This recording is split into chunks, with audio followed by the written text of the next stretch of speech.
dua bulan. Betul. Lebih dia kumpul di rumah. Jadi di pihak sekolah sebenarnya, khususnya di pihak unit dengan kaunseling, kami memang sebenarnya simpati dengan diorang ni. Betul. Tak merasai diorang tak dapat penjelasan apa tu insight sendiri tentang apa yang diorang belajar. Banyaknya semua secara online. Betul. Faham ke diorang, tak faham ke diorang, dan diorang punya tentang jurusan yang diorang ambil pun mungkin ada yang mungkin jelas, ada yang mungkin tak jelas. Jadi, atas dasar itu juga sebenarnya saya menjemput ke Bekas Baca khususnya untuk berkongsi. Hari ini petang ni kita khususkan kepada kejuruteraan elektrik. InsyaAllah. Yang untuk pun semuanya daripada kejuruteraan elektrik. Okey, insyaAllah. Kita boleh beri pendedahan sedikit. Penjelasan kepada mereka apa itu kejuruteraan elektrik dan perjalanan diorang yang akan datang. Ya. Orang ambil ni apa yang boleh diorang aplikasikan untuk masyarakat. Jadi saya pun tak nak buang masa. Jadi saya dengan sekali lagi mempersilakan Engineer Dr. Nurul Azmi bin Abdul Rahman, Syarah Kanan daripada Universiti Malaysia Perlis, untuk sama-sama yang sebenarnya kita kan untuk berkongsi apa yang beliau telah sediakan dengan kita. InsyaAllah. Silakan. Okey, baik. Pertama sekali, terima kasih. Pertama sekali, Assalamualaikum semua kepada pelajar, Cikgu Nazrul. Terima kasih juga kerana sudi jemputlah untuk saya bagi sharing tentang ni. Okey. Jadi itulah saya ada selepas dapat jemputan ni, saya ada tengoklah Facebook TI. Facebook Sekolah Teknik kan. Sekolah ni Datuk Mahdi kan? Ya, sebenarnya Datuk Mahdi. Jadi saya tengok situ, saya tengok baliklah kan, tengok gambar-gambar sekolah balik apa semua kan. Jadi teringat jugalah kat sekolah kita ni lama tinggal. Ya. No? Okey, saya ingat saya boleh mula dah no. Jadi saya nak share slide. Sekejap nah. Okey, kalau saya share macam ni nampak tak? Nampak tak? Boleh jugalah. Nampak Doktor? Nampak ah? Nampak. Okey, saya besarkan. Okey, kalau macam tu boleh? Nampak. Okey, baik. Okey. Itulah nak tengok pelajar sekolah ada berapa orang sebenarnya ni. Tengok rakan-rakan saya pun ada juga beberapa orang. Macam mana dia dapat link pun tak tahu. Kemudian pelajar-pelajar ni adakah? Ada, insyaAllah. Ada no. Okey, tak apalah. Jangan malu. Ya. Macam mana cikgu? Berapa orang tak dapat dikenal pasti je lah. Mungkin ada masuk lagi ni. Okey, tak apalah. Tapi itulah pakat-pakat depa tak mau buka kamera. Kalau depa malu tak apalah. Kan? Okey. Yang boleh buka kamera boleh buka kamera, tak ada masalah. Tapi okey, dalam sesi saya ni tak apalah kalau kata pelajar-pelajar tu tiba-tiba dia tengok slide saya ni, dia ada soalan nak tanya, boleh tulis stop saja. Okey. Kita tak payah tunggu sampai habis pun tak apalah. Santai Doktor. Santai-santai saja, relax dah. Sebab dah habis presentation saya ni tak ada soalan exam tak ada. So jadi kita sembang-sembang saja petang ni. Okey. Saya seperti nama yang tertera di situ adalah pensyarah kanan Universiti Malaysia Perlis. Jadi tak jauh lah Perlis dengan Penang ni, lebih kurang 2 jam saja. Tapi 2 jam saja pun tak boleh balik kampung lah. Peras lah. COVID kan. Okey. Di samping saya menjawab sebagai pensyarah kanan, saya juga berkhidmat juga. Bukan berkhidmat lah, kira lebih banyak untuk membantulah beberapa funding. Antaranya saya dilantik sebagai principal electrical bagi syarikat BJP Consult, dan kemudian principal electrical untuk company saya sendirilah. Okey. Jadi kalau kata pelajar-pelajar ni, adik-adik ni tingkatan 4, tingkatan 5 ni, kalau tanya apa itu principal, principal ni dia macam pengarah lah, pengarah kepada syarikat. Jadi kalau kata adik-adik semua nak menjadi seorang jurutera profesional, nanti boleh dah juga untuk buka syarikat sendiri di masa hadapan nantilah. anda akan menjawab sebagai principal lah ataupun pengarah. Okey. Okey, kita terus ke slide yang seterusnya. Sekejap nah. Okey, sejarah di TI Penang. Okey.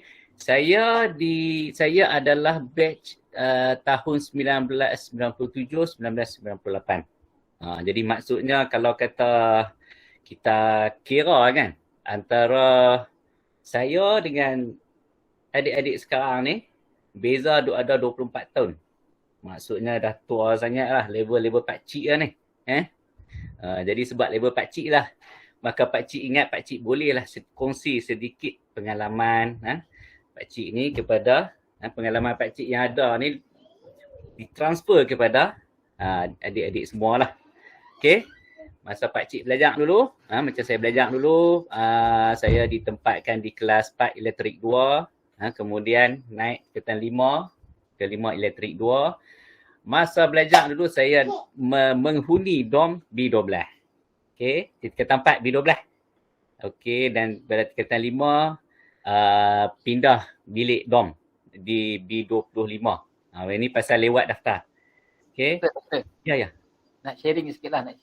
Pasal Okey. dom. Macam mana? Dulu kita banyak dom sampai B25 kan. Ya, betul. Sekarang ni kita buat style dom besar. Jadi satu blok dia ada 4 dom. Oh, okey. Kita buka di panjang. Jadi satu bilik tu berapa puluh orang tu? Satu bilik lebih kurang 20 lebih lah. Oh, pasal apa jadi gitu tu? Sajalah buka.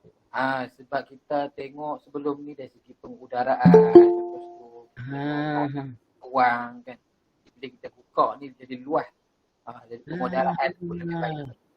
Sebab lepas kalau anak-anak pelajar sebelum ni ada yang kata tak apa sejuk. Jadi bila kita buka tu memang jadi settle lah masalah tu.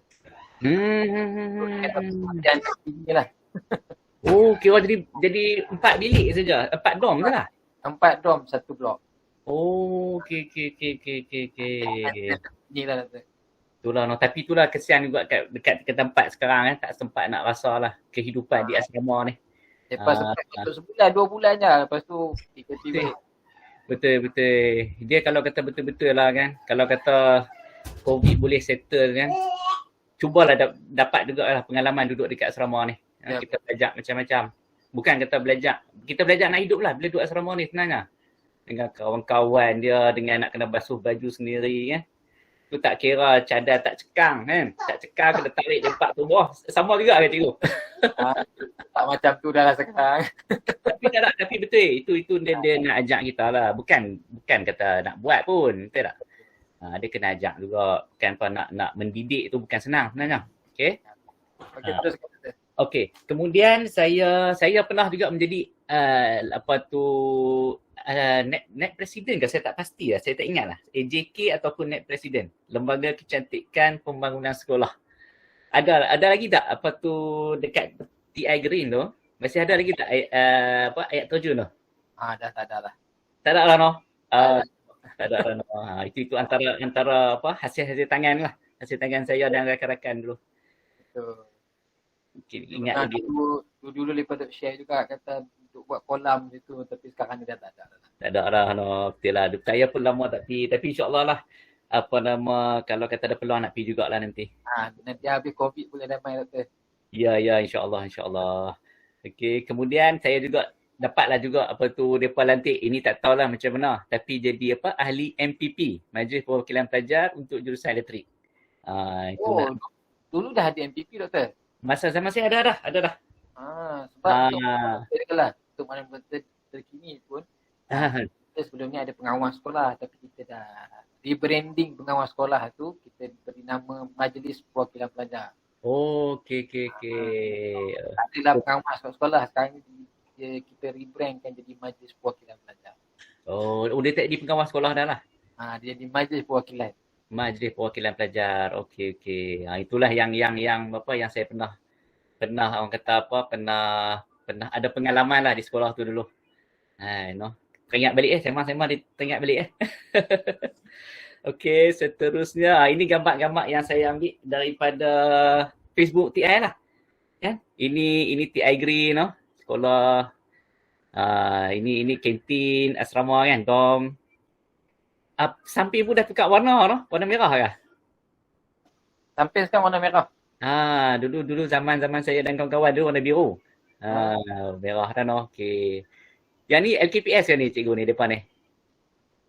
Yang ni kan ni kita dia apa tu, ada kelab lah, ada satu kelab tu kelab cerita alam macam tu lah lebih kurang. Okey lah, elok lah. Pelajar pun kalau kata ada peluang join lah dengan co-curriculum tu. Ada kebaikan dia sebenarnya bila kita melibatkan diri dalam co-curriculum.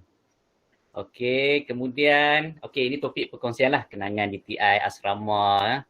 Lepas tu saya sambung belajar di UTM. Kemudian pekerjaan saya selepas habis belajar tu, saya bekerja di saya okey. Gambar ni perasan tak? Kalau pelajar-pelajar tahu lah kat mana ni? Ini saya ambil gambar ni hari outing ni. Tengok tu hari outing, masa di asrama tu outing. Ini masa ni zaman gambar. Saya suka masa zaman ni gambar drama yang saya suka tengok tu. Apa nama tu? Luqman Hakim. Nanti apa cari tengok. Student I hampa. Tengoklah kalau kata ni. Drama Luqman Hakim ni, pelakon dia Sidi Oraza tau. Dia cerita pasal seorang suami. Seorang suami ni, dia ada isteri. Isteri dia ni ahli korporat.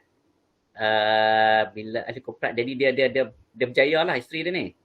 Jadi bila dia ni berjaya, dia action dekat suami dia. Okay, jadi suami dia pun secara perlahan-lahan, suami dia buat bisnes sendiri. Dan kemudian bila di pengakhiran drama tu, suami dia tu mengejutkan isteri dia. Kan? Mengejutkan isteri dia, dia siap pada helikopter lagi. Nanti tengoklah, cari dalam YouTube. Ada. Okey, kenangan DTI asrama. Yalah, duduk asrama ni orang kata apa? Ada susah, ada senang, ada seronok, ada tak seronok, macam-macam lah. Okey, kemudian ambil SPM pada tahun 98. Okey, dengan kawan-kawan semua. Dalamnya ada kawan-kawan saya ni. Nanti kalau ada soalan apa-apa boleh tanya juga kat depa. Okey, selepas tamat SPM tu, saya sambung pengajian di UTM. Okay, masa zaman saya dulu ni, masa 97-98 ni, masa ni zaman komputer tengah, orang kata apa, industri komputer tengah meletup masa zaman ni. Jadi kalau kata kita bekerja dalam apa ni, masa tu kan, kita kerja sebulan, kita kerja kilang A, lepas tu kita nak lompat pergi kilang B, minta gaji tinggi pun tak ada masalah. Sebab memang ramai. Betul. Memang masa tu industri apa komputer ni memang meletup. Jadi kalau kata dekat UTM masa tu, saya alhamdulillah lah rezeki sama, dapat sambung belajar, terus buat ijazah. Sebab masa tu mereka nak keluarkan apa nama ni, mereka nak bagi habis pengajian ijazah tu dalam tempoh 4 tahun saja. Sebabnya nak support kilang-kilang ni, sebab tak cukup engineer. Jadi masa tu memang itulah, masa tu memang orang kata apa, zaman kegemilangan lah masa tu. Ekonomi tinggi apa semua masa tu lah. Okey, tapi walaupun saya duduk UTM, saya mengangguk juga tau, 8 bulan. Jadi maksudnya masa tu pun dah ada pengangguran lah. Tapi mungkin lah masa tu select saya juga. Sebab saya selepas balik daripada konvo tu, okey, selepas balik daripada konvo tu saya dapat offer dah satu kilang ni. Kilang ni Davis kot kalau tak silap saya, buat lampu. Tapi saya tolak kilang tu. Sebab dia saya bawa balik daripada konvo, pening-pening kepala lagi, konvo di JB. Kan? Balik daripada JB tu, pagi dah nak kena report. Saya fikir, saya kata, saya tak boleh nak pergi lagi lah, pening kepala lah apa semua. Jadi saya reject yang itu. Bila reject yang itu saja, 8 bulan kemudian, baru saya dapat pekerjaan yang pertama. 8 bulan tu, selepas konvo tu. 8 bulan tu, company pertama yang saya dapat, company kontraktor telekomunikasi. Dia buat telefon. Okay. Masa tu jawatan saya, okay, cuba dengar betul-betul ya, jawatan saya, Business Development Executive. Keren tak? Dekat lagi. Tapi tahu gaji berapa? Gaji 6 oktav setengah ya. Dia jawatan memang hebat. Ya, ya, ya. Tapi disebabkan kita masa tu, sebab saya mengambil kira balik sebab saya tolak pekerjaan pertama, mungkin itu balasan kot. Kan? Tolak pekerjaan pertama, 8 bulan tak dapat kerja. Kemudian bila dapat tawaran kerja tu, saya terus ambil sajalah. Tapi di samping tu, saya tetap cari kerja lain lah. Okay. Jadi bila saya bekerja di situ selama berapa bulan lah. Ada kot 4-5 bulan jugalah. Baru saya pergi ke sebuah kilang buat besi, buat tembaga. Alpha Industries dekat Perai. Kalau kata biasa dengar, dekat situlah kilang buat tembaga tu. Okay. Tapi kat situ saya duduk sebulan je. Sebabnya Unimed offer saya masa tu. Okay. Jadi bila Unimed offer, saya pun bincang-bincang dengan keluarga, ibu dan mak dengan ayah saya. Jadi depa pun nasihatlah, suruh pergi lah. Okay. Jadi saya pun tak apalah, pilih Unimed. Okay. Kemudian di situ, okay, ini pengalaman saya lah. Ini satu poin ni sampai sini pengalaman saya. Dan kemudian topik yang kita akan bincang kemudian nanti ni tentang kejayaan jurutera dan juga kata-kata semangat lah, sikit-sikit motivasi lebih kurang macam tu lah. No? Okay. Kita pergi slide yang seterusnya. Okay. Jurutera.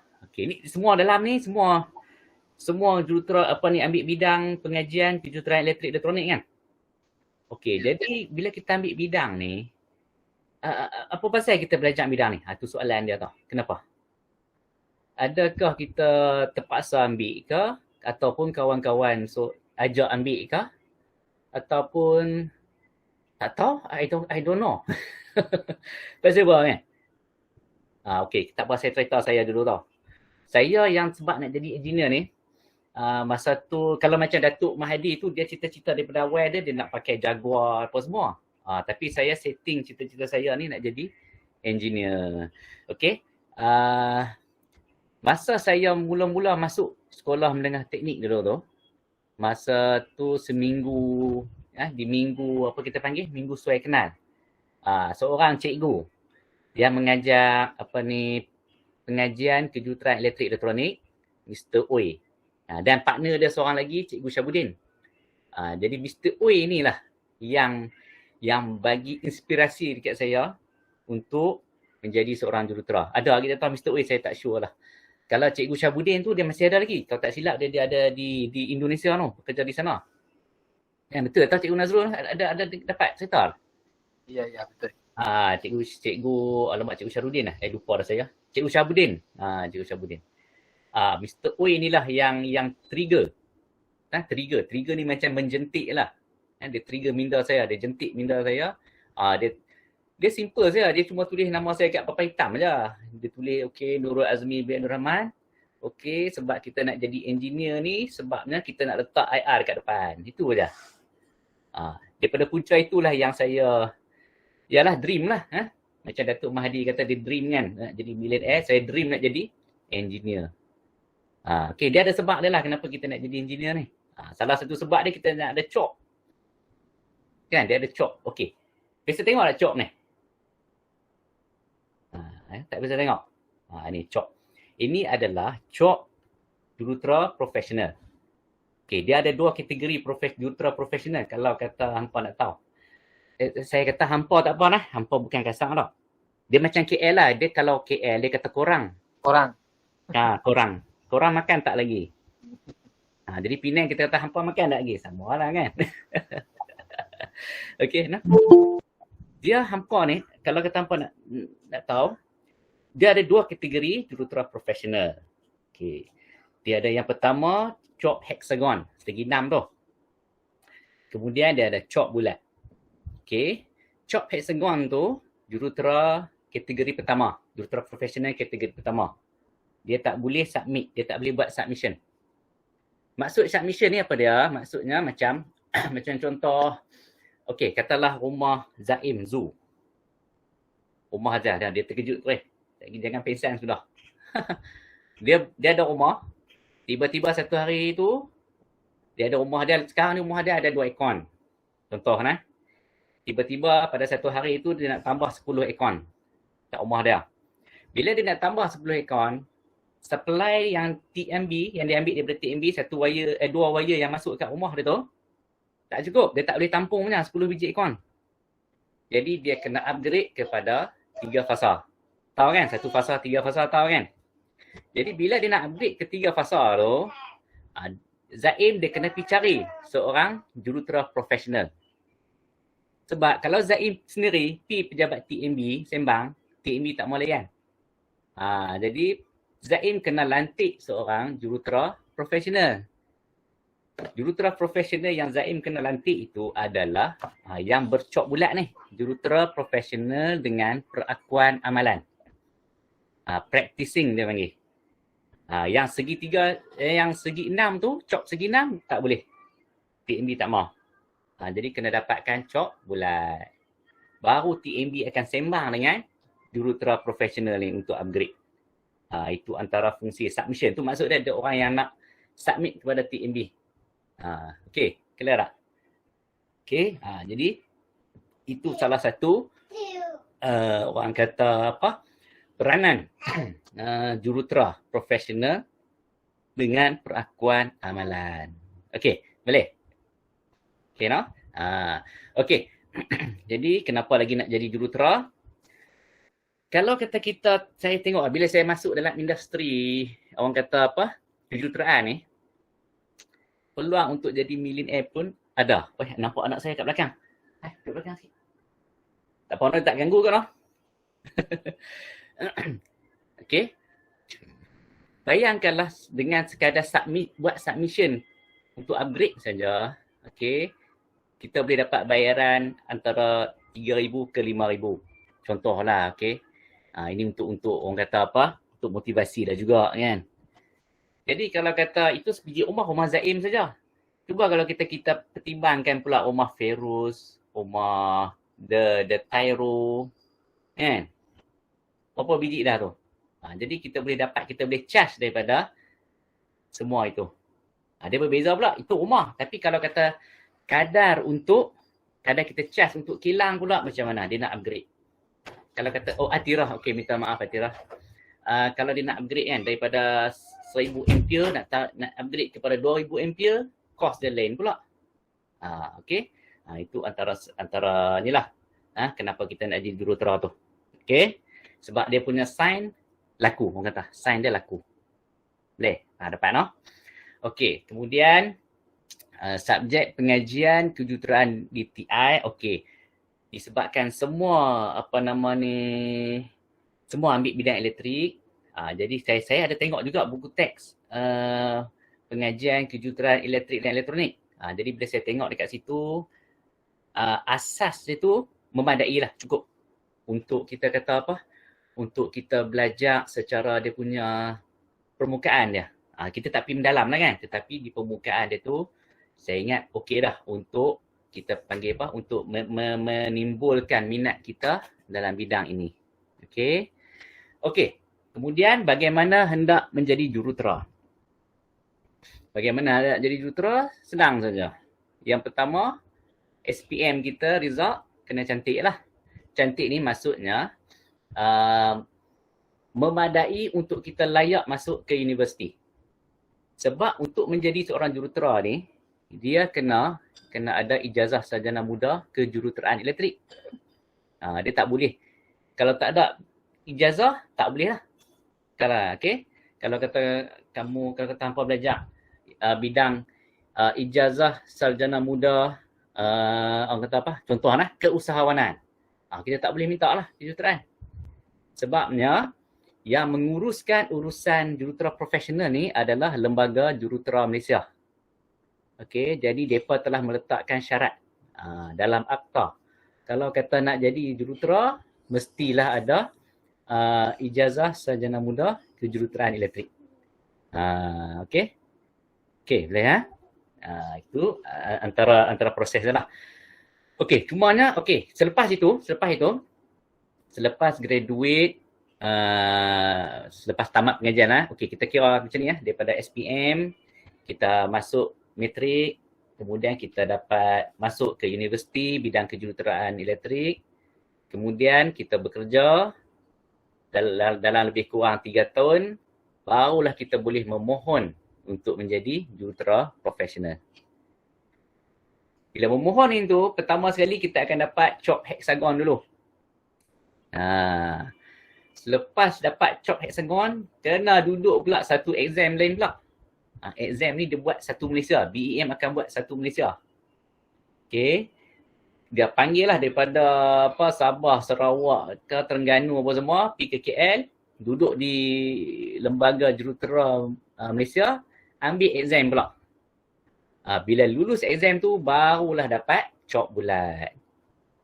Kalau dapat CHOP bulat tu, okey lah. Berapa ribu orang je yang ada dalam Malaysia ni, CHOP bulat. Okey, jadi cuba tanam cita-cita tu lah, nak dapatkan satu CHOP bulat. Apa dia panggil, jurutera profesional dengan perakuan amalan. Okey, apa ada apa-apa tak nak tanya? Tanya dah, tak apa. Bukan ada ramai pun kita kat sini. Okey nah, kita teruskan. Kelebihan jurutera. Cawangan jurutera elektrik yang laku. Okey. Saya dulu masa mengaji dulu, saya nasib baik tau. Fikir-fikir balik. Masa di UTM dulu. Saya di UTM dulu, saya ambil ijazah kejuruteraan elektrik. Kuasa. Betul dah tu sebenarnya. Tapi bila fikir-fikir, tak glamour lah ijazah sarjana muda kejuruteraan elektrik. Sebab cuba dengar, kalau kata mikroelektronik, sedap tak dengar? Mikroelektronik, betul tak? Kemudian robotik ataupun elektronik. Banyak tu. Kemudian dia ada mekatronik. Itu semua tu telekomunikasi. Oh, saya dengar nama tu semua tu, saya rasa nak tukar bidang. Tapi bila fikir-fikir balik, nasib baik tak tukar. Okey, sebab apa tau?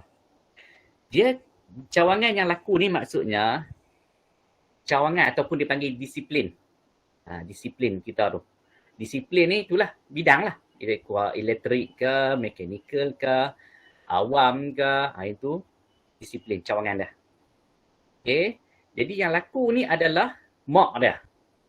Mak dia tu macam elektrik, kita ambil bidang elektrik. Anak dia tu sebenarnya telekomunikasi, robotik, mikroelektronik, elektronik, telekomunikasi. Nampak tak? Jadi bila kita ambil yang anak dia ni, kita tak power macam mak dia tu. Jadi maksudnya apa tau? Maksudnya nanti ke depan nanti, okey, tak apalah nanti kalau kata ada peluang jumpa, saya ulang baliklah cerita ni. Okey. Kita fokus dekat mak dia supaya kita boleh menjadi seorang jurutera profesional juga. Dan kemudian kita boleh dapat CHOP bulat dan kita boleh endorse drawing, lukisan. Drawing tu apa benda? Drawing apa yang kita nak endorse ni? Siapa boleh jawab? Siapa boleh jawab? Drawing apa yang saya maksud ni? Saya sebut drawing ni. Nakara untuk gitar apa semua? Okey, betul. Atikah kah? Betul. Atira. Tak apa. Ya. Kita tepuk tangan Atira. Okey. Lukisan ni maksudnya yang apa tu? Okey, kita sambung. Lukisan ni, dia ni sama macam lukisan kejuruteraan yang kita belajar tu di sekolah, di teknik tu, yang apa belajar tu. Tapi lukisan teknik tu, lukisan kejuruteraan yang hampa belajar tu, kita mula daripada basic lah kan. Lukisan 2D, lukisan perspektif, fotografik. Sama, lukisan tu sama aja. Cumanya bila kita nak endorse, bila kita dah kerja nanti, mereka lukis pakai AutoCAD lah, dia lebih kemas. Tapi sebab tujuan kita belajar technical drawing di sekolah adalah untuk latih kita punya, apa kita panggil, kemahiran kita nak imajinasi tu. Maksudnya 2D nampak macam mana, lukisan 3D ni nampak macam mana. Okay? Jadi apa yang kita belajar di sekolah tu, betul dah lah. Bukan kita kata, apa ni belajar technical drawing ni, tak guna pada subjek ni kah? Bukan macam tu.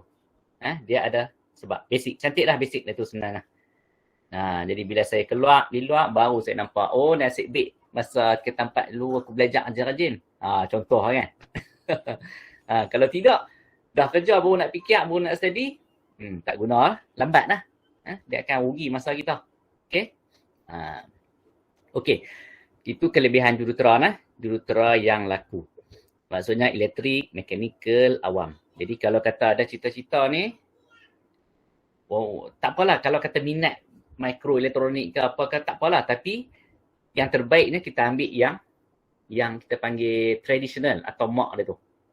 Elektrik. Contohlah. Okay. Tak apa, saya suka beritahu, saya suka share benda ni dengan orang-orang muda. Sebabnya orang muda ni dia ada banyak masa tau.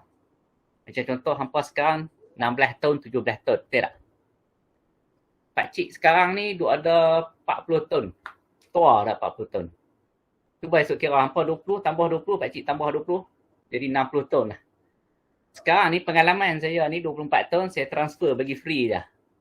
Dekat hampa semua. Jadi hampa tak payahlah nak fikir lah macam mana nak buat lah. Tak payah pergi cari buku, baca, tak payahlah. No?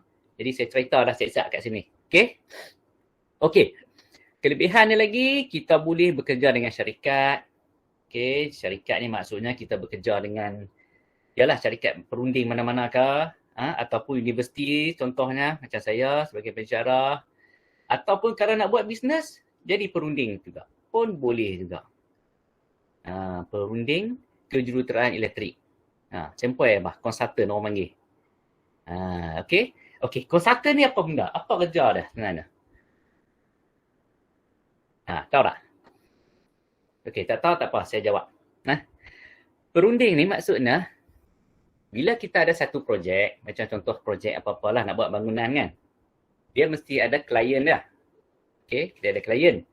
Jadi klien ni, dia cuma ada duit dah. Bila dia ada duit, kemudian dia tak tahu semua. Betul tak? Dia tak tahu. Bila dia buat bangunan tu, elektrik nak kena pakai banyak mana. Okey, kalau mekanikal ni, aircon nak kira macam mana. Lepas tu kalau kata bidang sivil ni, bangunan ni tahan ke tak tahan ni. Jadi klien ni, dia percaya konsultan lah. Okey, konsultan. Mari sini Sat nampak elektrik, mekanikal awam ni. Okey, kita nak sembang dengan kontraktor ni. Hampa konsultan tolong nasihat aku. Contoh. Kita takut nanti kontraktor kata, okey, wire satu fasa kita pakai, wire 3 fasa ni kita pakai satu wire sudah lah. Jimat. Tak boleh lah. Kontraktor sudah tentu dia nak save, betul tak? Jadi konsultan sebelah kita ni dia beritahu lah. Cik Ferus, Datuk Ferus. Tak boleh Datuk Ferus ni. Dia depa nak kenal kita ni. Mana boleh 3 fasa pakai satu wire dah. Jadi Datuk Ferus pun, okey. Nampak nak kenal aku lah. Itu tugas konsultan. Dia bagi tahu sebab dengan pengalaman, dengan pengetahuan yang dia ada, dia akan bagi nasihat dekat klien dia. Itu peranan dia, konsultan. Okey. Okey, kemudian ada soalan nak dekat slide ni, kelebihan jurutera ni. Saya takut ada tertinggal ke, ataupun kalau hampa ada soalan ke, boleh tanya tu lah. Ada soalan tak? Tak apa, kalau tak mau buka mic, boleh guna bahasa isyarat. Saya tahu juga sikit-sikit. Okey, kita teruskan lagi. Okey, kepelbagaian kerjaya dalam bidang kejuruteraan elektrik. Ini saya bubur dekat Facebook, dapatlah share 50-60 orang. Share. Nanti kot nak follow saya, nak add friend pun boleh juga. Walaupun pakcik ni tua, pakcik main juga Facebook. Tapi banyak yang saya share ni berkenaan dengan kejuruteraan elektrik lah. Cumanya bila ada masa, ada orang kata apa, ada idea, barulah saya tulis dekat Facebook tu. Okey, ini pecahan pecahan karier ataupun kerjaya dalam kejuruteraan elektrik. Cuba tengok, banyak. Menurut apa orang kata, hasil perhatian saya lah. Kita ada bidang penyelenggaraan, kita ada akademik penyelidikan, kita ada perundingan, kita ada perniagaan. Tu boleh pilih, hampa boleh pilih mana-mana pun. Cuba aim mana-mana satu kan. Kalau kata minat dalam bidang akademik, okey, belajar jadi jurutera, sambung pengajian, peringkat master, peringkat PhD, boleh jadi tenaga pengajar. Contoh. Okay. Ataupun tak minat mengajar, belajar ngajar-ngajar juga, dapatkan IR, boleh bekerja di bidang perundingan.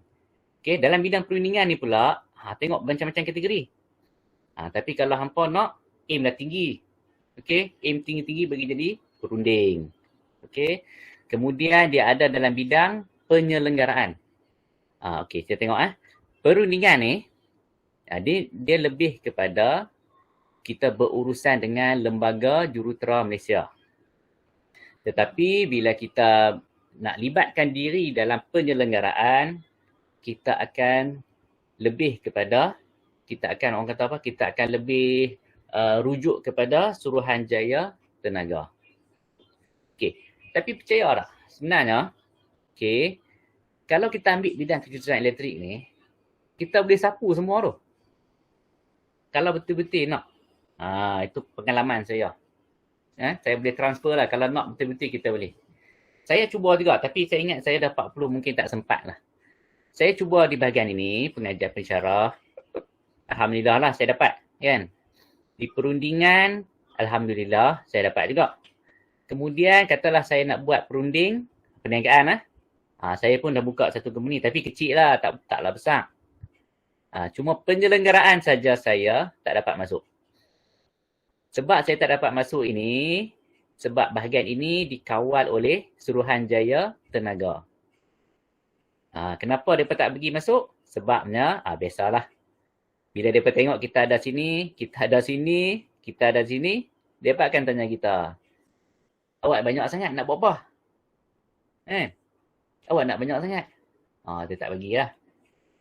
Lagi satu pasal kerja sama. Tempat kita kerja tu. Itu salah satu sebab lah. Tapi, jalan mereka akan cari jalan supaya tak dapat. Tapi kalau kata adik-adik minat. Adik-adik pula noh. Anak-anak lah. Ni pakcik dah. Saya label pakcik dah. Okey. Kalau minat kan.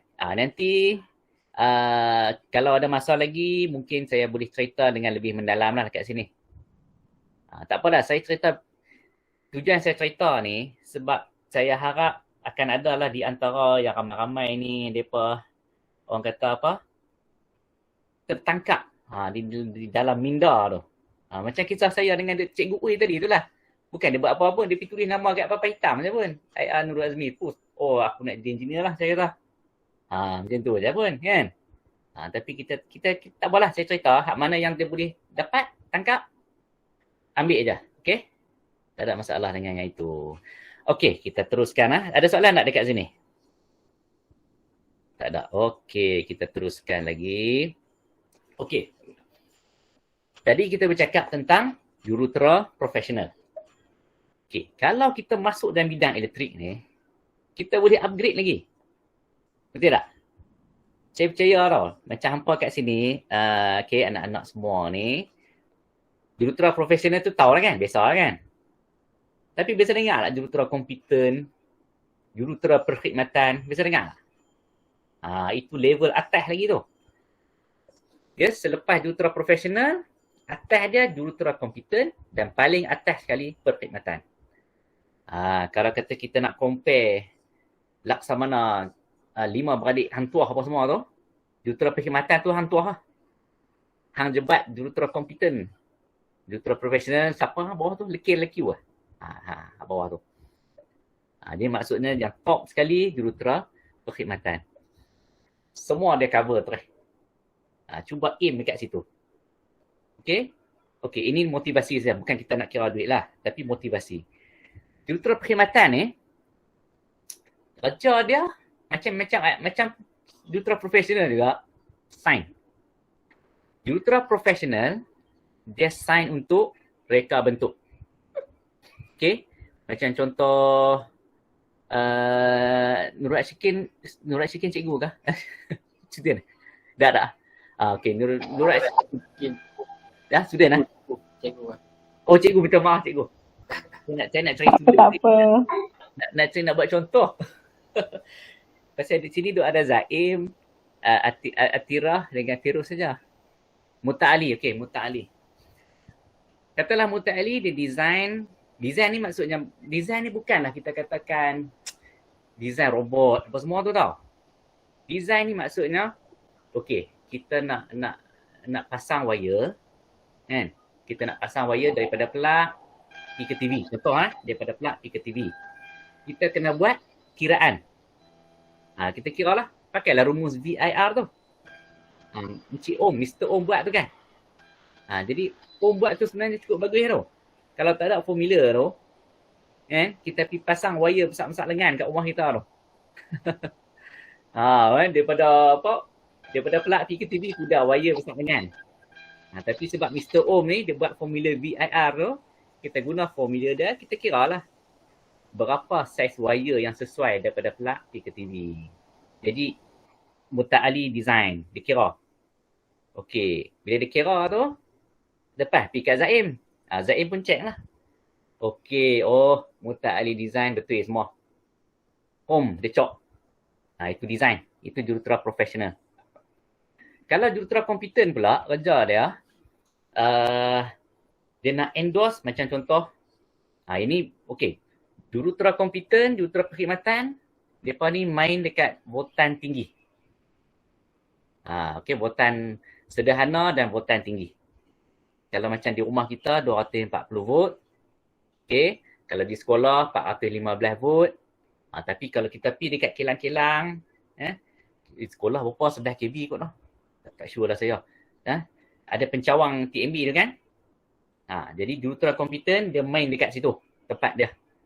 Bila orang buat penyelenggaraan, cuci switch gear dalam tu, okey.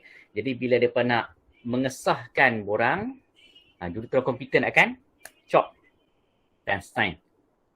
Okey. Jurutera perkhidmatan pula ni, dia bertugas untuk mengesahkan, orang kata apa, penentukuran relay. Relay tu tak relay apa dah? Bisa dengar tak relay?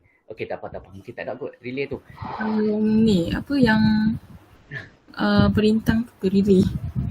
Okey. Saya pernah itu. Yang tu relay yang 5 kaki tu kan? Dia dalam kalau kata dalam substation ni, dia ada relay, dia panggil relay perlindungan, protection. Bila ada short circuit, relay ni lah yang akan bagi tahu pemutus litar supaya buka. Litar, buka. Jadi current tak boleh lalu, selamatlah. Jadi jurutera perkhidmatan ni, kerja dia sign calibration relay saja. Jadi bila jurutera perkhidmatan sign, dia cop, skepin RM100. Tu kira murah tu. Cuba kalau kita pergi ke lah macam Linas. Saya biasa pergi Linas. Kat situ ada berapa kat beratus relay. 500 relay kali dengan 100. Lenguh lah tangan kan. Tapi tak apalah. Kan susah pun cop sign saja. Sample lah. Okay. Okay. Jurutera perkhidmatan, jurutera kompetent, dia ada kategori dia pula. Bermula daripada 11 kV, naik ke 33, 132, 275, 500 kV. Cuba nanti set dalam kepala, aku nak jadi service engineer 500 kV. 10 orang je ada dalam Malaysia ni. Jadi mereka ni yang duduk ronda. Pergi ke TMB lah, Jimah Power Plant lah, Perlis Power Plant lah, Perai Power Plant lah, mereka ni je duduk pusing. Cuba pergi dapat yang tu. Nanti saya boleh tumpang minta sign. Okay. Jadi saya buka lah, bagi nampak lah. Okay, macam jurutera awam pun ada juga, kita boleh upgrade mereka. Mereka kalau kata jurutera awam ni, jurutera yang paling orang kata paling top sekali, pemeriksa struktur bangunan. Cerun-cerun bangunan tu semua orang kata kena betul-betul lah kalau nak sign tu. Dia bukan kata kita pergi sign dapat duit je. Kita pergi sign, runtuh. Tanah runtuh, tu dia jenuh jawab. Itu antara dia lah. Tapi kalau kata kita buat, kita belajar betul-betul, kita tahu macam mana nak design, nak buat calculation apa semua, insya-Allah tak jadi apa-apa. Okay. Jadi saya harap pelajar-pelajar ni dapatlah set dalam kepala aim untuk jurutera perkhidmatan. Saya tak tahulah nak dapat bila, tak tahulah. Macam tak apalah, cubalah saya ni. Kalau tak dapat pun tak apalah, tuarlah. Ni macam apa ni mudah-mudah ni. Aim lah. Okey, kalau kata kalau kata saya share sikit lagi lah. Untuk laluan senang nak pergi ke arah ini, nombor satu kena target TMB. Cuba cari kod-kod ada pakcik TMB ke, kan? Kawan-kawan yang pak dapat TMB ke. Cuba link lah. Baik daripada sekarang lah. Nak minta tolong 10 tahun lagi. Tapi baik daripada sekarang. Okey, boleh lah. Itu cadangan daripada saya lah. Okey, saya teruskan lagi. 4.30 dah tu. Ini tunjuk sikit lah convocation. Kalau bidang akademik, dia kena pakai baju dulu ni. Suka tak suka kena pakai. Tapi sekolah teknik pun ada combo kan? Lebih kurang lah macam ni. Dia kena pakai. Ini sesi combo. Jadi dia kena masuk sama je lah. Macam yang dekat sekolah TI tu. Sama. Okey, yang ni combo. Kita sharing lah sikit. Ini masa pengajaran. Okey. Ni saya mengajak 5 malam ni. Di sini kabel-kabel. Ini kalau kata nak menjadi seorang pensyarah. Okey. Kalau nak jadi pensyarah, kena belajar aja. Cumanya nak kena belajar daripada degree, pergi ke master, pergi ke PhD. Untuk menjadi tenaga pengajar dalam bidang kejuruteraan elektrik. Yang ini nampak. Okey, ini gambar-gambar yang saya ambil semasa proses saya untuk memohon jurutera kompeten. Tapi bila duk hantar banyak kat Suruhanjaya Tenaga tu, mereka pun duk tendang je. Bukan ni dia ketendang, maaf. Reject. Jadi saya pun slow down lah sikit. Tambah-tambah musim PKP ni tak boleh keluar. Jadi maksudnya kat sini gambar ni nak tunjuk kata pakcik ni 40 tahun pun pergi belajar lagi. Kan? Sampai 16 tahun pun buka buku sikit, tidak. Buka Google Meet, kan? Tutup kamera, tidak. Kan? Dah bergurau saja tentang. Okey. Jadi kita terus belajar lah. Sebab apa saya belajar ni, kalau kita tengok dekat sini ni. Ini, tak apalah saya cerita lah. Ini current transformer dia ni. Ni dekat Nur tau. Nur Distribution. Nur Distribution ni, dia macam TMB. Dia membekal tenaga elektrik. Kalau macam kita di Penang, kita pergi bayar dekat Tenaga Nasional Berhad. Okay? Kalau orang di Kulim tu, mereka kena bayar dekat Nur Distribution. Ni salah satu tempat yang sesuai untuk dapatkan jurutera kompeten, jurutera profesional, jurutera perkhidmatan. Semua sesuai. Okay?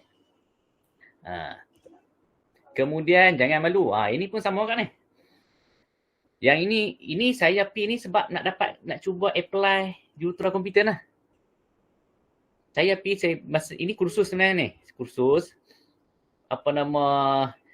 saya terpaksa join mereka tau. Walaupun kita kata, kita IR dah apa semua. Tapi, demi untuk belajar, tak apalah, buat je lah. Okay, ni kira masa ni pun dah tua dah ni. Kalau macam apa nanti plan betul-betul. Rancang, bagi jelas masa depan tu. InsyaAllah lah. Taklah jadi macam pakcik ni. Okey, boleh lah? Ada soalan tak? Okey, kalau ada soalan bagus, semua faham. Okey, kemudian ini konsultan, kerja konsultan. Yang ini masa ni lawatan daripada Timbalan Ketua Setiausaha Kementerian Pendidikan Malaysia ke projek tapak sekolah, ketapak projek sekolah sukan Padang Besar yang terbengkalai ni. Berapa tahun dah terbengkalai projek ni. Jadi KSU kena turun. Okey, bila KSU kena turun ni, konsultan terpaksa kena turun lah. Sebab apa? Sekali KSU tanya, tak boleh jawab. Lagi jenuh. Okey. Ini tugasan saya lah masa dekat sebagai konsultan lah. Saya ni buat beberapa kerja lah dalam satu masa. Tapi taklah orang kata, macam contoh sebagai konsultan ni, saya cuma review dan mengesahkan drawing je.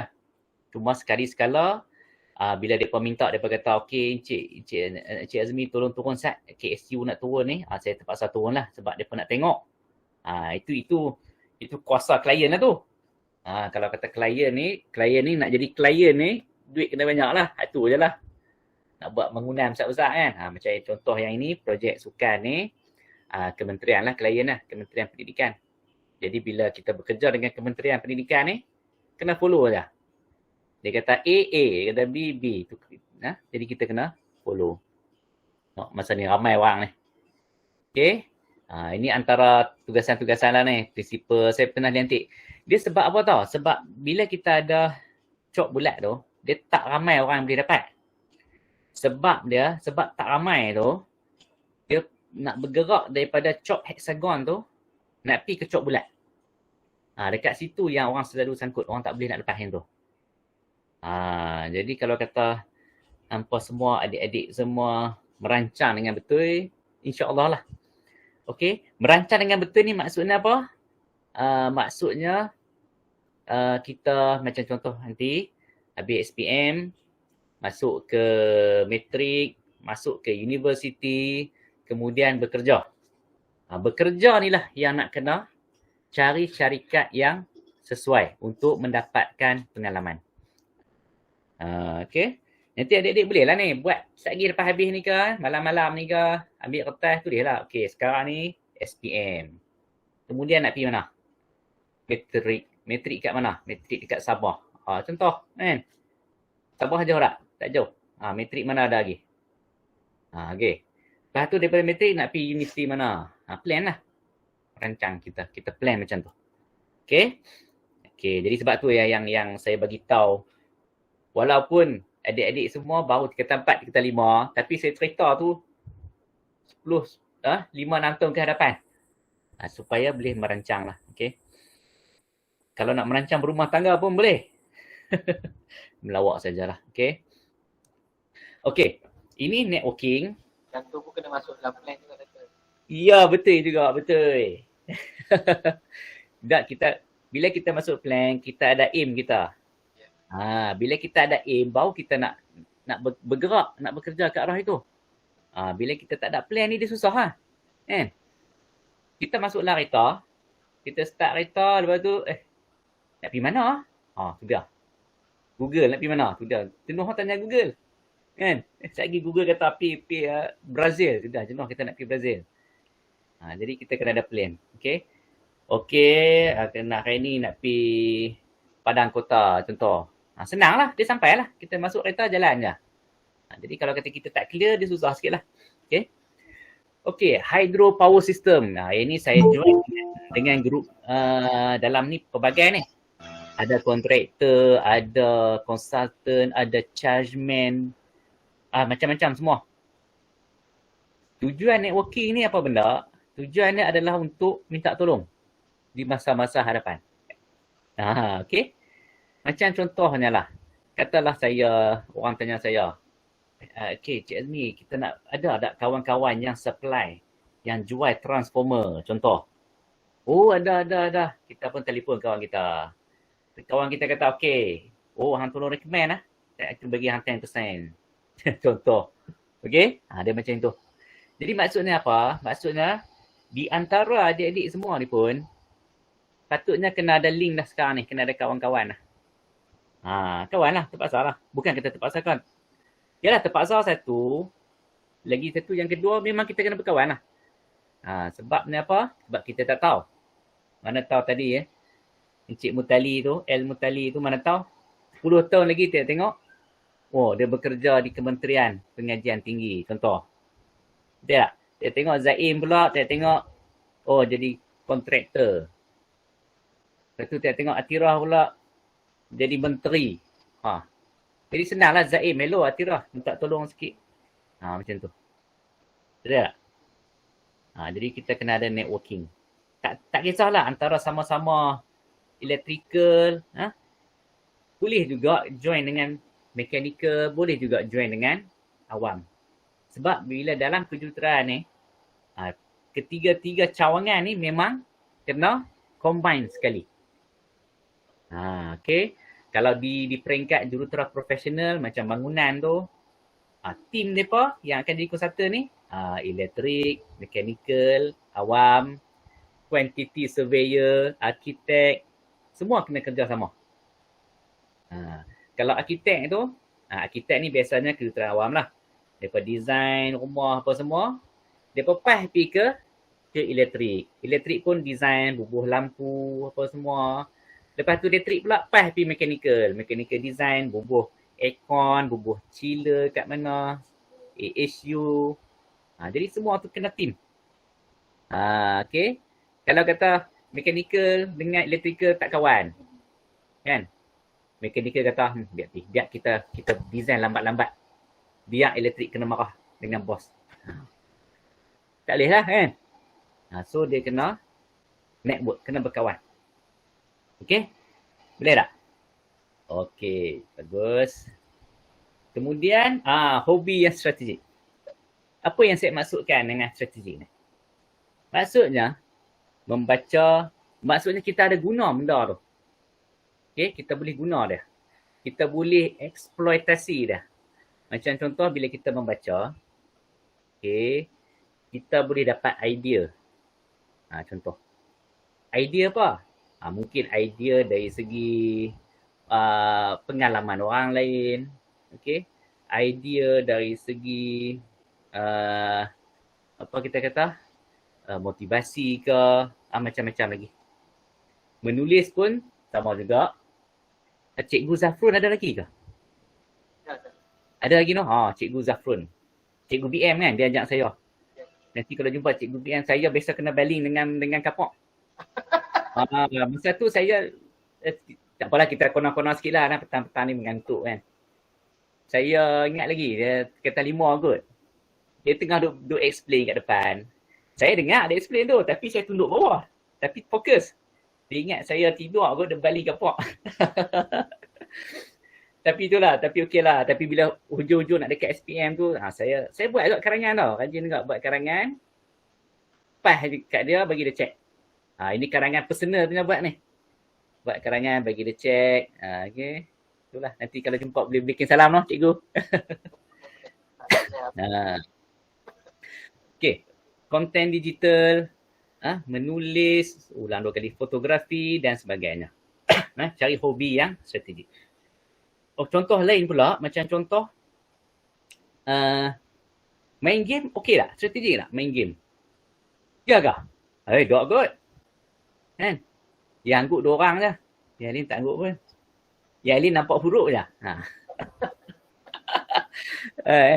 Main game tak okey. Tapi kalau buat game okey. Buat game, coding. Kalau nak betul-betul buat coding, memang respect.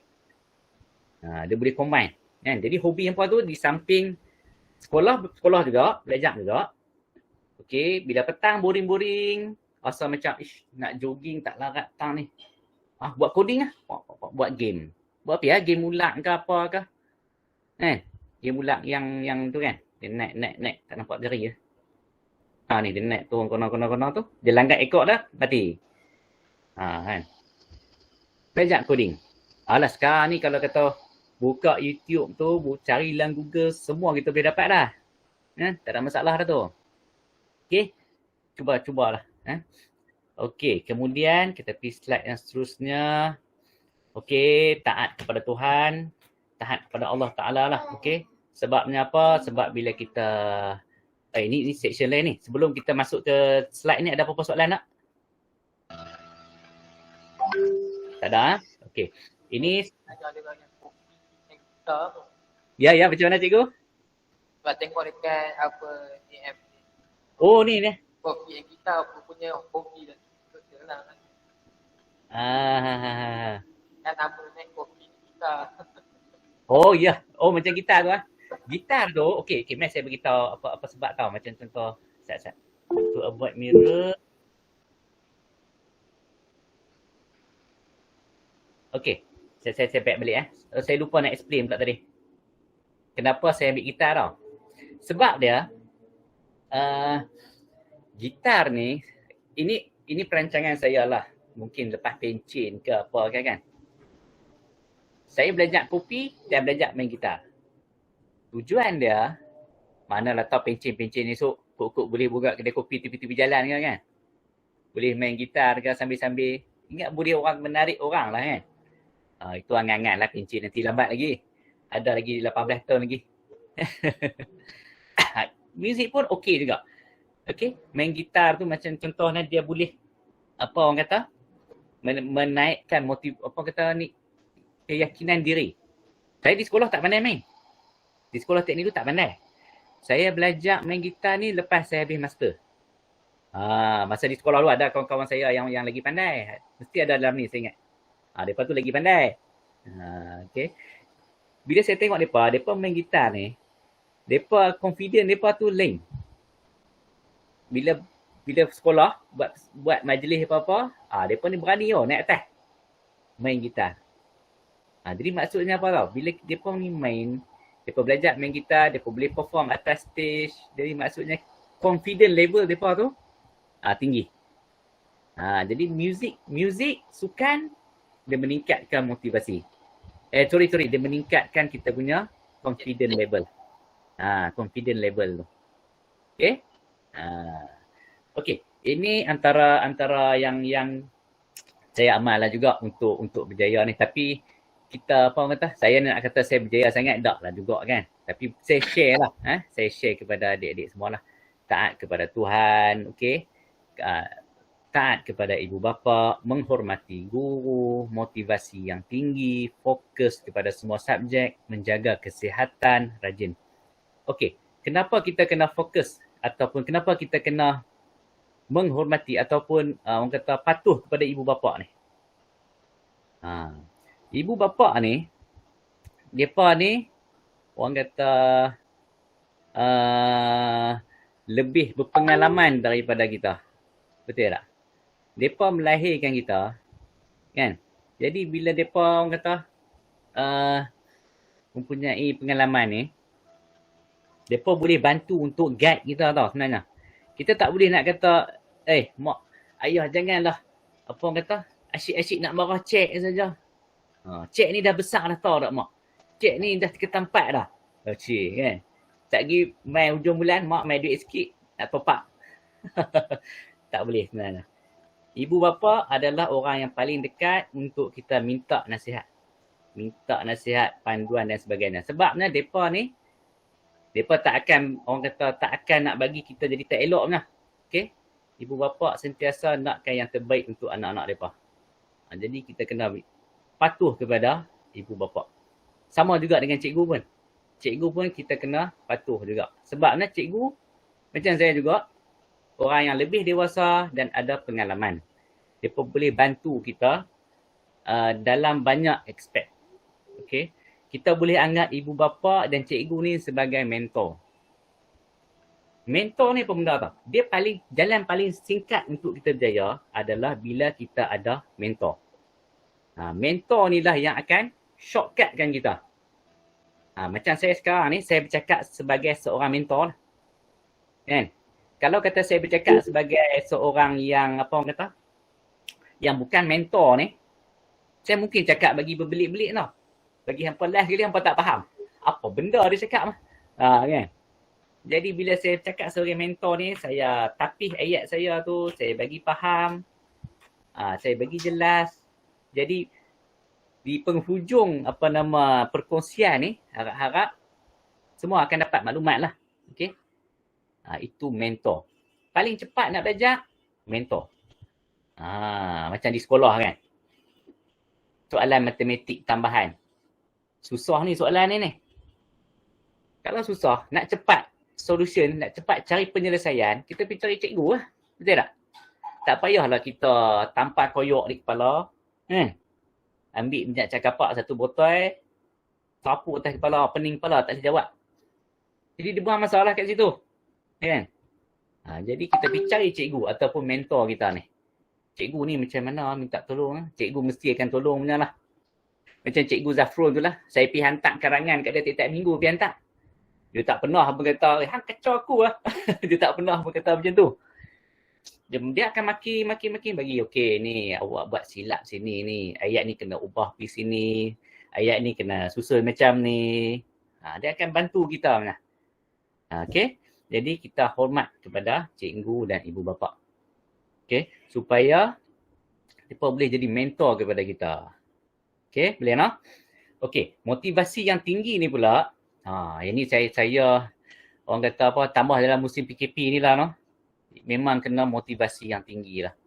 Saya tahu dia memang akan sedikit sebanyak dia memang akan mengganggu lah.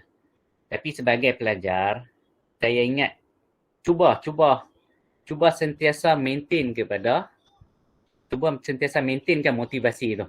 Jangan bagi dia kurang, maintain. Bagi dia maintain saja. Kalau boleh dapat 70%, 80% pun okey dah. Sebab dia tak, sebagai student ni dia tak pening apa. Kerja student ni dia belajar je lah. Macam saya tak boleh lah orang tua-tua ni. Kan? Tengah-tengah buat kerja, abah nak susu. Habis pergi buat susu. Motivasi turun. Lagi anak berkelik, marah pergi beletak kat anak, popak, habis tak buat kerja.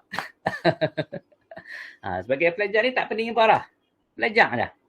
Okey, belajar saja. Okey, fokus kepada semua subjek. Kenapa kena fokus kepada semua subjek? Sebab dia persaingan tu banyak.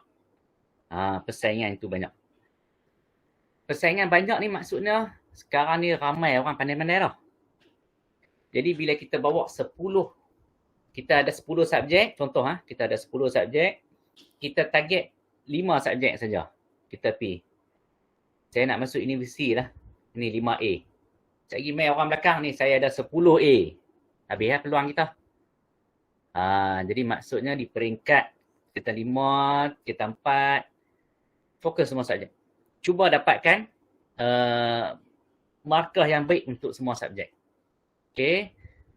Kemudian menjaga kesihatan. Okey, kenapa kena jaga kesihatan?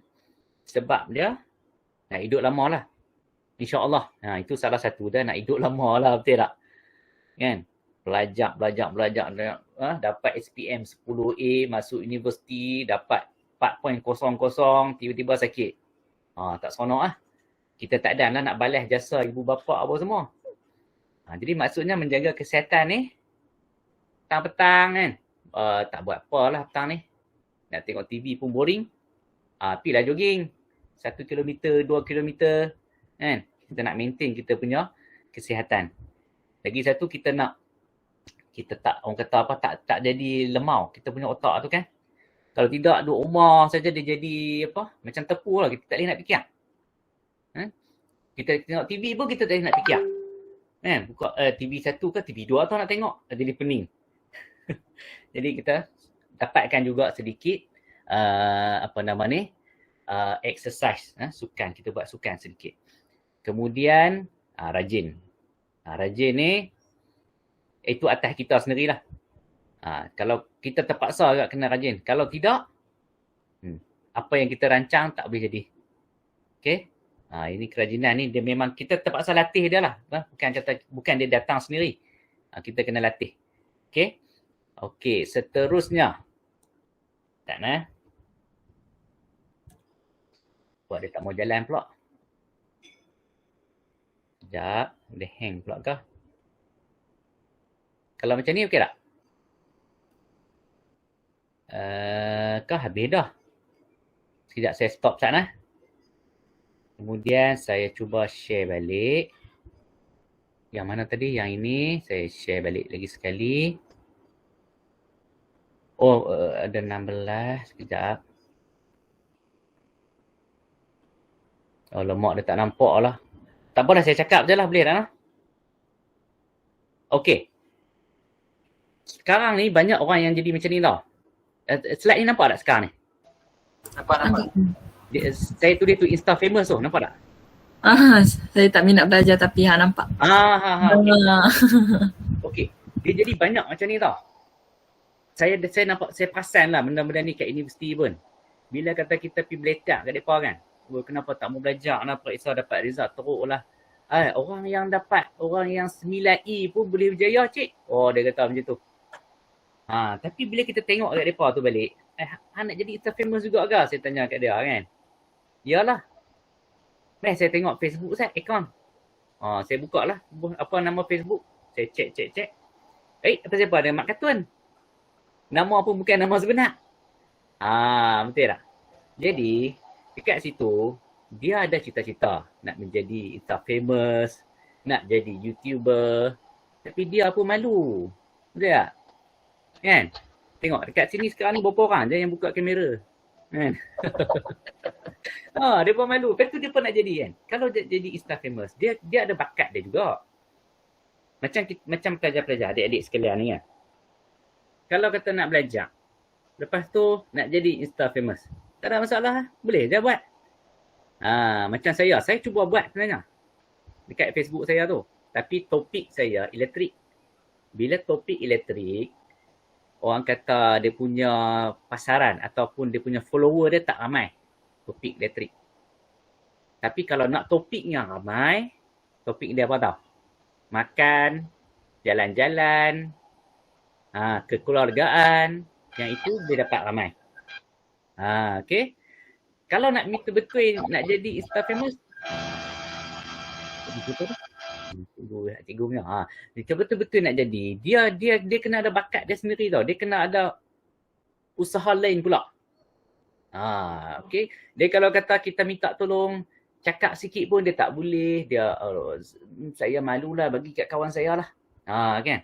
Macam kita suruh Feiruz, bentangkan ni sekejap. Feiruz kata, tak mau bagi Zaim lah. Aku dah buat ni dah. Aku dah buat corak ni cantik bunga-bunga ni. Zaim pula tak mau bagi kat Mutalih. Mutalih pun tak boleh. Cik aku lah. Tak boleh. Dan kalau Insta famous ni, dia kena berani. Okay. Dia masa kita belajar tu pun kita dah boleh dah tu. Macam adik-adik ni tingkatan 4, tingkatan 5 ni. Yang saya kata tadi kan, masuk dalam melibatkan diri dalam kurikulum. Benda-benda tu yang nak melatih kita tu. Kita bercakap depan-depan orang kan. Okey, rakan-rakan sekalian, kita nak buat satu aktiviti.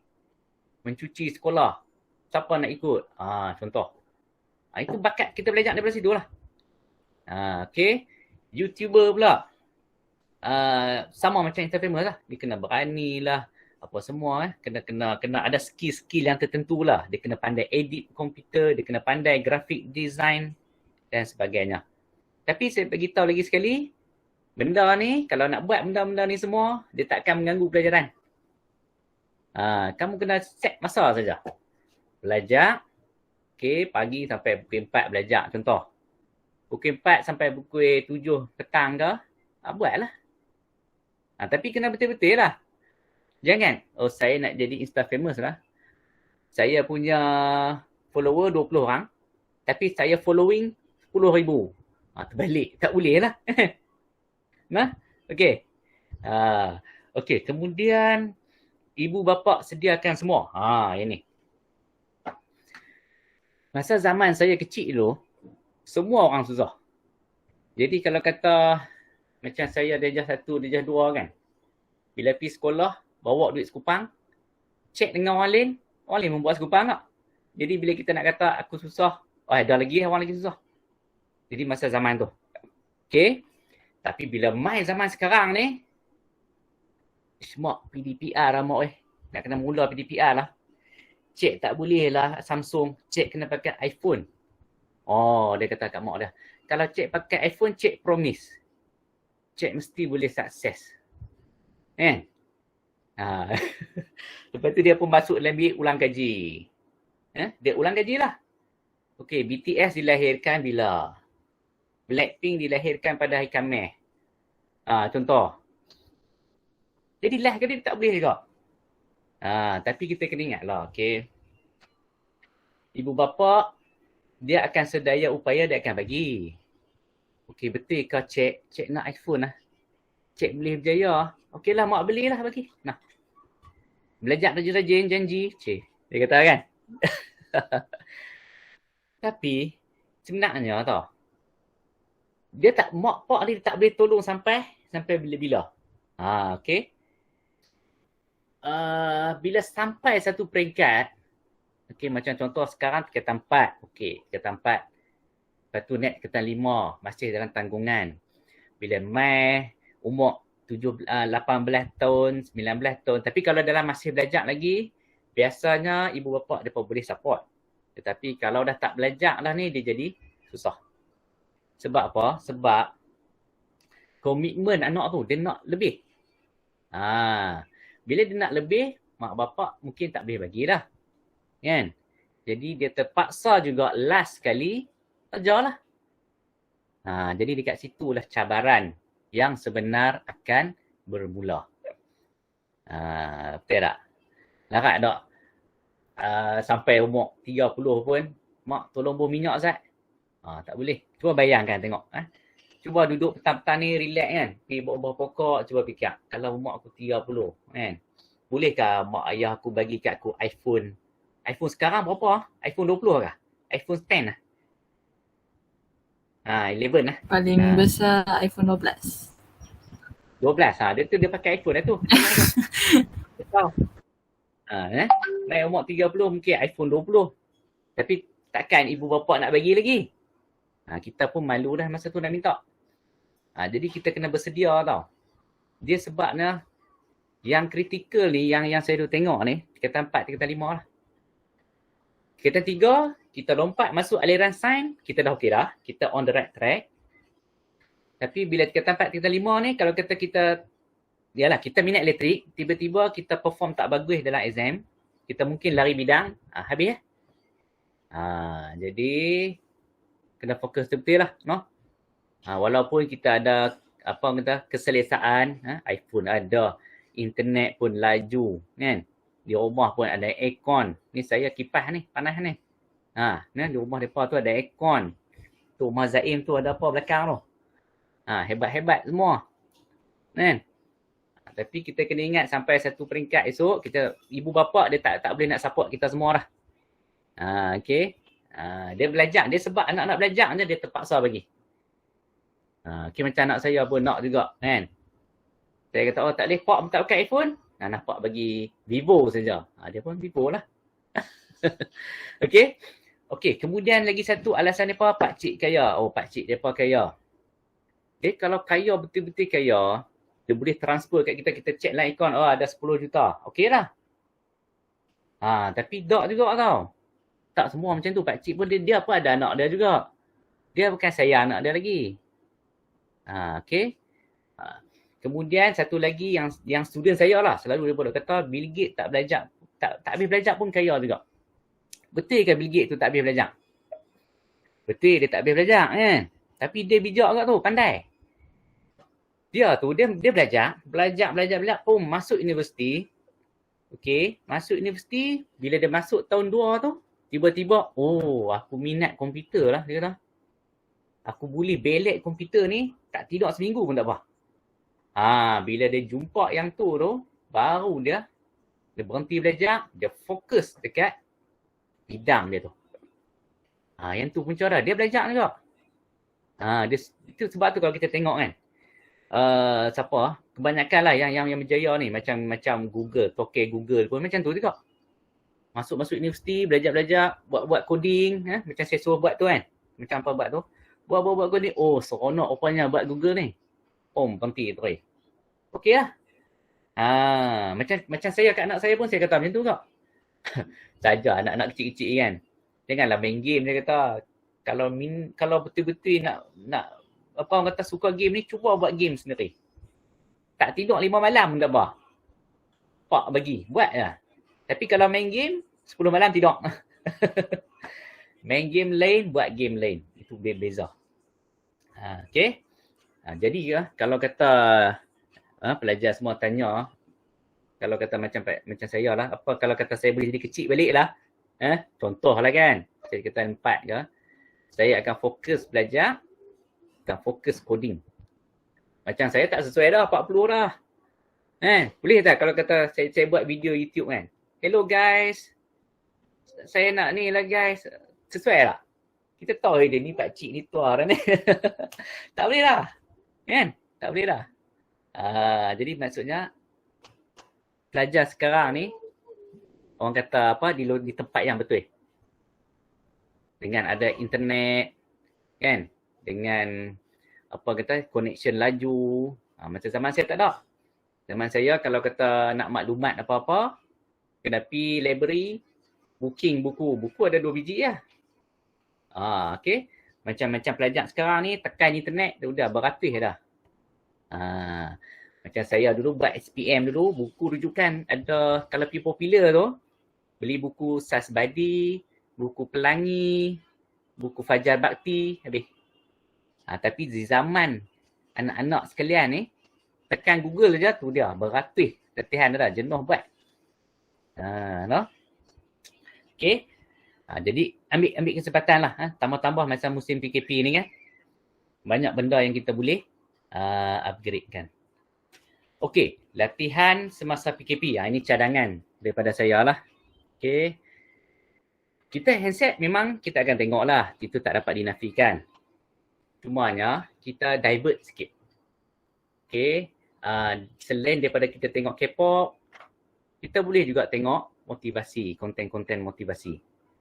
Sebab dia motivasi ni dia kena tanam juga dalam kepala kita. Sebabnya kalau motivasi kita kurang, yang itu yang orang kata apa? Kita tak ada drive tau. Tak ada benda yang nak bawa kita jalan. Kelima dah. Boleh lagi tak cikgu nah? Okey lah. Okey, cari mentor yang seperti yang saya explain tadi tu, ibu bapa, guru, rakan-rakan. Sebab nak cari mentor ni sebab nak save kita punya masa. Kita tak perlu cari dah. Mentor yang akan tolong kita semua. Okey, wujudkan cita-cita lebih awal. Ini macam Datuk Mahathir tu kata, kan? Dia aim nak Ferrari.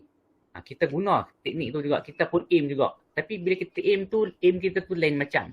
Kita boleh aim, kita jalan, kita pergi pegang pintu kereta, kita buka pintu kereta Ferrari tu. Masuk dalam tu, duduk, start engine, buka aircon, kita aim macam tu. Dia panggil ni teknik NLP.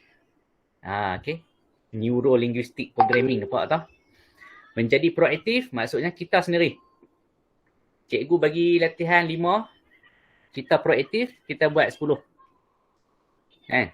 Itu proaktif. Maksudnya kita cari sendiri. Okay. Kemudian komunikasi. Komunikasi ni maksudnya kita pandai orang kata berkomunikasi, kita pandai bercakap. Bercakap itu maksudnya bukanlah kita bentang di kelas. Kita pandai bercakap. Bila kita jumpa cikgu, kita cakap cara kita jumpa cikgu. Cikgu, saya nak minta tolong cikgu, tolong semak latihan saya ke. Bila kita jumpa dengan pakcik mana-mana ke orang tua, pakcik, saya nak minta tolong pakcik ni. Pakcik tolong tunjuk saya jalan ke, contoh. Okay. Kalau kita jumpa budak-budak kecil, kita pandai.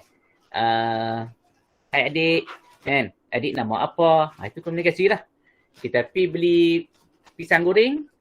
Makcik, makcik pandai lah makcik goreng pisang goreng ni. Sedap saya tengok. Itu komunikasi. Okay. Kalau dia tak pandai komunikasi, kalau macam saya tak pandai komunikasi dengan kamu semua, saya pergi kata, hey you ni tak sikat rambut lah. You keluar lah. Jadi dia tak pandai nak orang kata apa, nak masuk dengan kategori orang yang dia nak komunikasi. Okay. Kemudian sembahyang di awal waktu. Cuba bezakan bila kita sembahyang awal waktu dengan hujung waktu. Ada beza dia. Bila kita awal waktu, kita rasa masa tu panjang. Tapi bila kita hujung waktu, katalah Zuhur masuk 1:30. Tapi bila kita sembahyang pukul 3, contoh 3:30, kita rasa rimah antara 1:30 sampai 3:30 tu.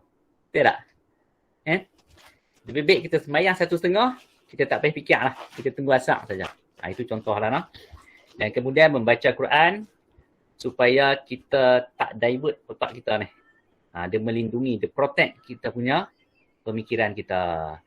Okey, habis saya punya presentation dekat sini. Ada apa-apa soalan tak? Pukul 5 dah tu. Okey, ada apa soalan tak? Buka kepada pertanyaan kalau ada yang nak bertanya dengan doktor. Boleh. Ada apa-apa soalan, boleh tanya. Ustaz, saya tengok dalam chatbox kok dia pemalu nak tanya, dia tanya kat sini. Tak ada soalan lah. Ya, okey. Ini semuanya faham tu. Allah, ketik-ketik balik dah. Ada tak?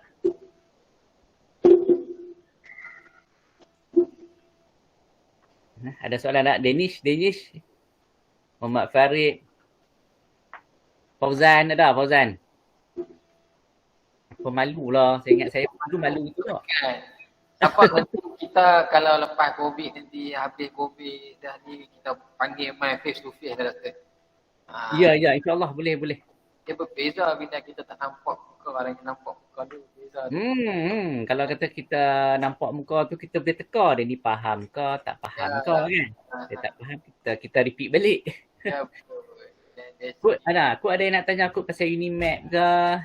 Boleh juga. Tu Ferus tu. Ferus dia macam nak tanya soalan je tu. Okey, dia tanya soalan tu. Kalau macam saya banyak minat dekat bahagian macam penerbangan macam tu. So apa yang boleh saya masuk dengan kejuruteraan elektrik elektronik dekat dalam bahagian penerbangan? Okey. Saya dalam bahagian ke kapal terbang tu tak tahulah. Tetapi saya rasa dia mesti apa-apa pun dia mesti akan ada elektrik. Betul tak? Kalau kata elektrik tak ada, susah kita nak bayangkan tu. Jadi saya percaya dalam flight pun, kapal terbang pun dia mesti ada sistem elektrik dia. Dan bila dia ada sistem elektrik ni, dia mesti akan ada satu pasukan. Dia mesti ada engineer, dia mesti ada technician dia dan sebagainya. Itu bagus juga tu. Tapi saya tak tahu nak explain lah sebab tak pernah lah buat benda tu kan. Tapi dia Atirah ni dia ada aim dia tu. Cantik lah tu. Ni Muhammad Adam ni dalam bidang ketenteraan. Bidang ketenteraan pun okey juga. Saya baca dia punya soalan tu.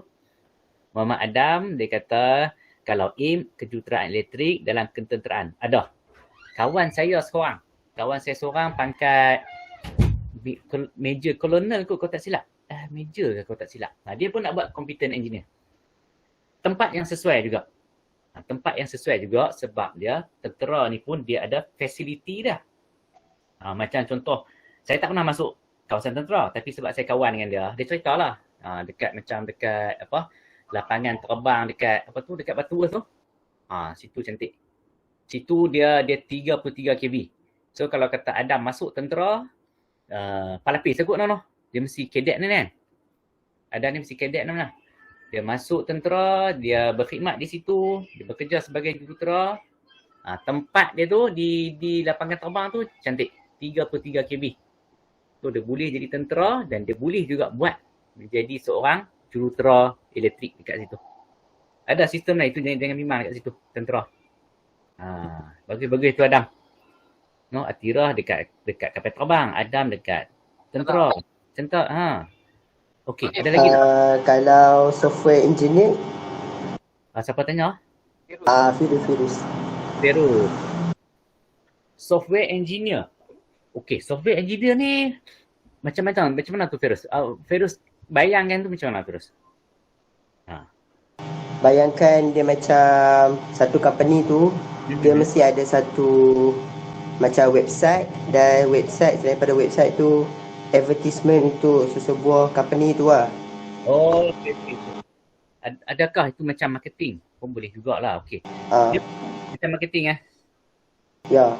Lepas tu ada macam company tu dia cloud saving punya company. Contoh macam Google. So diorang macam memerlukan banyak software engineers lah untuk coding, untuk tambah feature-feature baru yang untuk update seterusnya. Okey, bagus. Apa tu Firuz kan? Firuz kan? Okey. Komputer ni pun salah satu bidang macam cloud kan? Macam cloud ni dia adalah antara bidang yang kita panggil sebagai disruptive. Bagus itu Firuz. Dia ikutkan dia bagus ni bukan apa tau. Bagus ni pasal depa ada aim depa dah. Macam Firuz ni, okey, yang saya faham dia nak buat website. Okey, website tu biasalah. Tapi bila dia nak try ke cloud tu kan? Cloud tu antara bidang-bidang yang orang kata disruptive. Okey, saya cerita sikit disruptive. Disruptive ni tahu tak apa benda? Disruptive. Disruptive ni dia merosakkan. Kalau hampa boleh pick up daripada zaman sekarang ni memang baik. Grab tu disruptive tak tu? Grab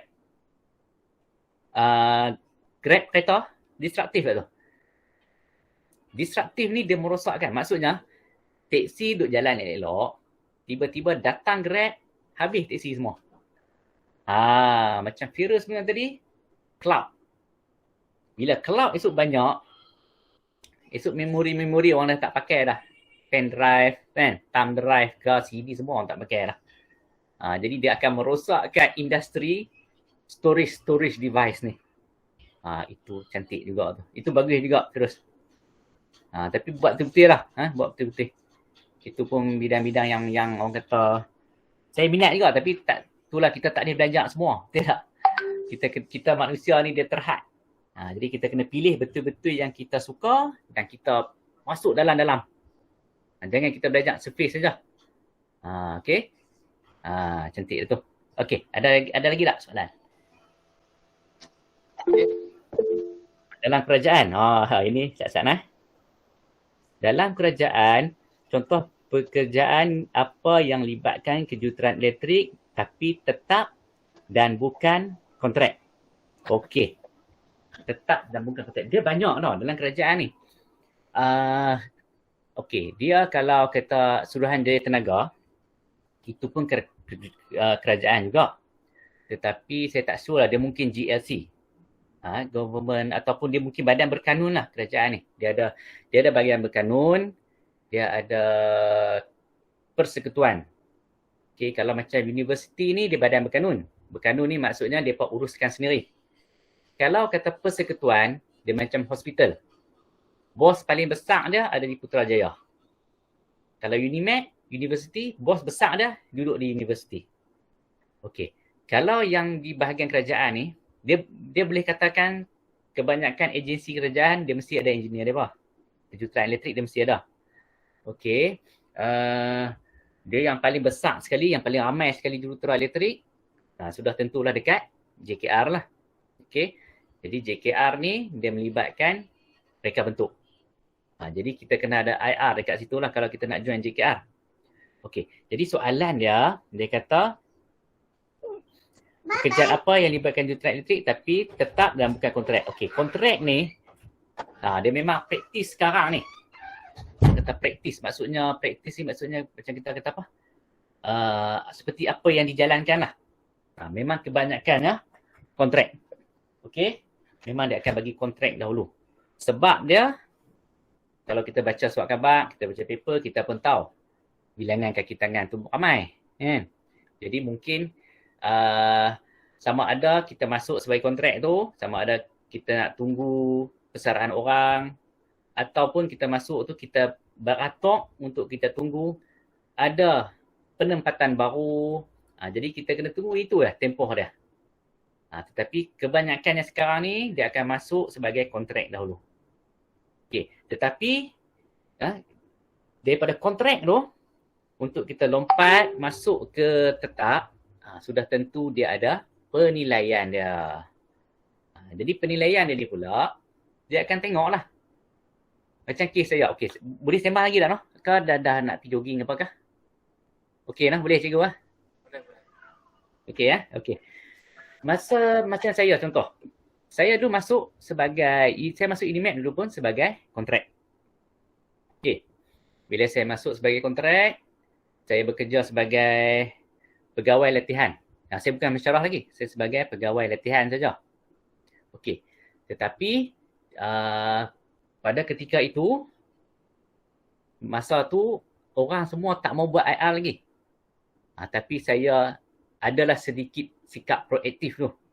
Saya pergi buat IR seorang-seorang. Okey, saya pergi buat IR seorang-seorang. Orang lain tak buat. Bila saya kata, jom kita buat IR. Buat apa? Buang masa. Kan? Tapi ini memang dia bercakap macam tu. Okey, tapi bila sampai satu ketika tu, tiba-tiba tawaran kenaikan pangkat kepada pensyarah. Ramai ni yang nak minta ni. Kan? Tapi saya boleh naik. Kenapa? Sebab saya ada lebih sikit lah IR tu je lah. Orang lain tak ada IR. Tapi bila saya naik tu pun, orang tak kata apa pun. Maksudnya saya naik dengan kredit. Saya ada satu benda yang lebih. Lepas tu orang lain pula naik juga. Tapi banyak bunyi-bunyi. Kan? Jadi apa maksudnya? Apa yang kita boleh ambil iktibar kat sini? Siapa tanya tadi? Irfan. Jadi maksudnya untuk kita penetrate masuk ke kerajaan ni, sudah tentu dia ada cara-cara dia lah. Interview, exam dan sebagainya. Dan bila kita dah masuk dalam tu, kita terpaksa juga proaktif. Bersaing dengan orang lain. Supaya pengurusan dia nampak kita dan dia boleh naikkan kita ke peringkat atas. Dan biasanya atas ni tetaplah. Macam tu. Boleh Irfan? Dia pendek kata kita lengkapkan kita lah. Ya, betul cikgu. Apa yang sesuai dengan apa yang kita nak. Ya. Kita lengkapkan diri kita tambah sikit. Tambah nilai. Ya, tambah nilai supaya kita lebih daripada orang lain sikit. Lagu tu je. Supaya orang pun tak kata apa dah. Okey cikgu. Boleh cikgu. Jadi saya rasa saya tutuplah untuk sekolah. Okey. Dan sekiranya ada yang nak bertanya lagi dengan doktor, boleh DM saya, nanti saya forward kepada doktor untuk doktor jawab. Okey, insyaAllah cikgu boleh. Jadi saya kesimpulan daripada apa yang doktor buat tadi, alhamdulillah saya rasa cukup banyak pengisian dan nasihat ilmu yang doktor telah sharekan dengan kita semua.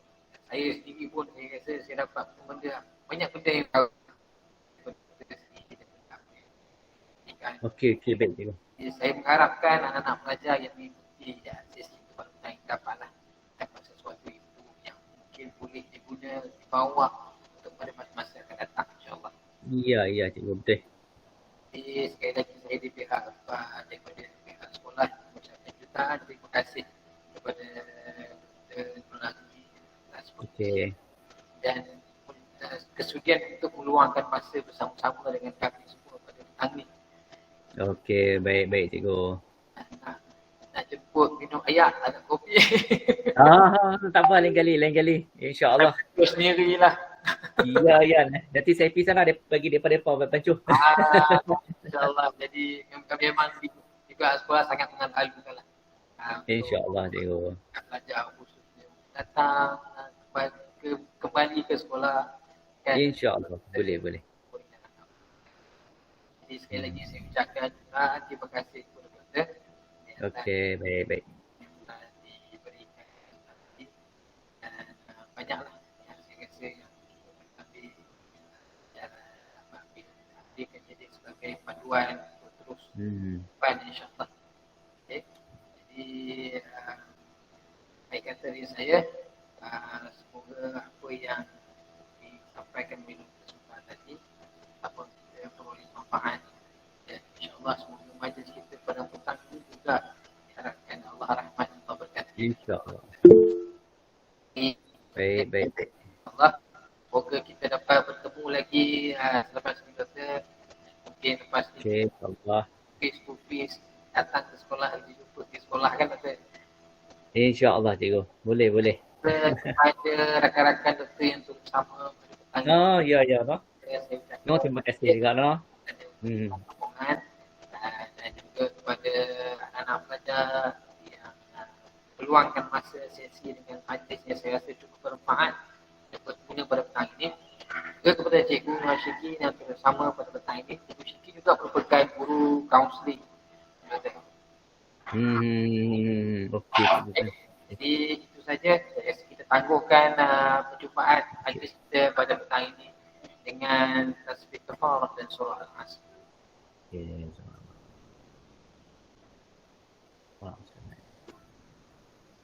Okey, terima kasih kepada semua cikgu-cikgu, terima kasih pelajar-pelajar, terima kasih kepada rakan-rakan saya yang ada dalam ni. Terima kasih dah datang juga. So kita tunggu sinilah cikgu no. Terima kasih doktor. Okey, sama-sama, terima kasih.